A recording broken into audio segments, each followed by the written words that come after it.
Ada satu kisah yang sangat terkenal sekali, ya. Jadi baginda Rasul itu setiap hari ketika mau sholat itu pergi ke masjid, melewati rumah seorang Yahudi. Nah, setiap baginda Rasul lewat ke rumah itu pasti dilempar. Kalau nggak dilempar, diludahi, ya. Wah, pokoknya berbagai macam cara melukai baginda Rasul. Mengapa? Karena dia benci, ya, kepada baginda Rasul. Setiap mau sholat dilempar, setiap mau sholat dicaci maki, wah, terus habis-habisan. Nah, sampai suatu saat baginda Rasul pergi ke masjid selamat. Tidak ada orang Yahudi itu yang melempar, yang meludahi, yang mencaci makinya itu. Ya. Baginda Rasul akhirnya terus ya sholat ke masjid. Begitu beres sholat dari masjid, baginda Rasul merasa heran, loh, kenapa ya? Biasanya ada orang yang meludahi, yang caci maki, ini nggak ada. Akhirnya bertanya kepada para sahabat, "Wahai sahabat, itu si Yahudi yang biasanya meludahi, mencaci makiku itu kenapa? Barusan tidak ada." Akhirnya para sahabat mengatakan, "Wahai Rasul, dia itu dalam keadaan sakit." "Oh, sakit, kalau gitu yuk kita tengok." Ditengok, Iwan. Ditengok oleh baginda Rasul. Akhirnya baginda Rasul datang ke rumah itu, ke rumah orang Yahudi itu. Begitu masuk ke rumahnya itu, orang Yahudi melihat baginda Rasul langsung bergetar, ngadek-dek cek Rasul nama. Naon sih? Wah, baginda Rasul datang. Pasti akan balas dendam. Begitu kan? Pikirannya kenapa? Karena dia memang merasa bersalah kepada baginda Rasul. Begitu datang di hadapannya dan dia tidak berdaya upaya dalam keadaan sakit, wah, mau digimanain?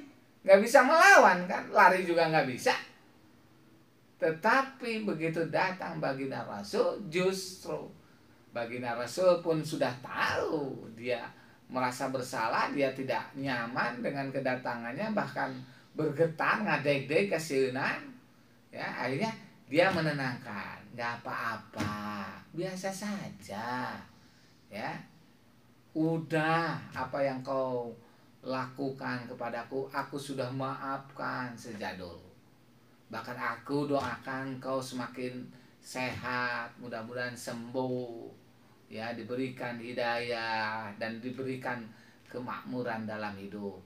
Sambil baginda Rasul mendoakan itu, ya, dia membawa buah tangan kepada orang Yahudi itu. Masya Allah. Kalau ada orang begitu, gimana? Yang sudah dicaci maki oleh kita datang kepada kita seperti baginda Rasul.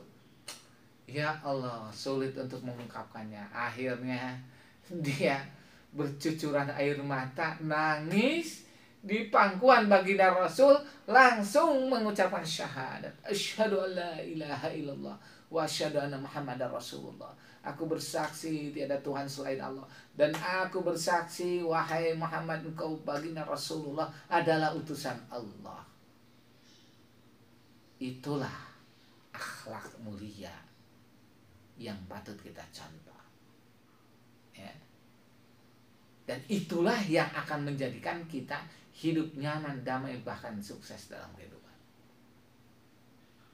Nah, itu selalu melakukan kebaikan dalam situasi kondisi apapun, ya.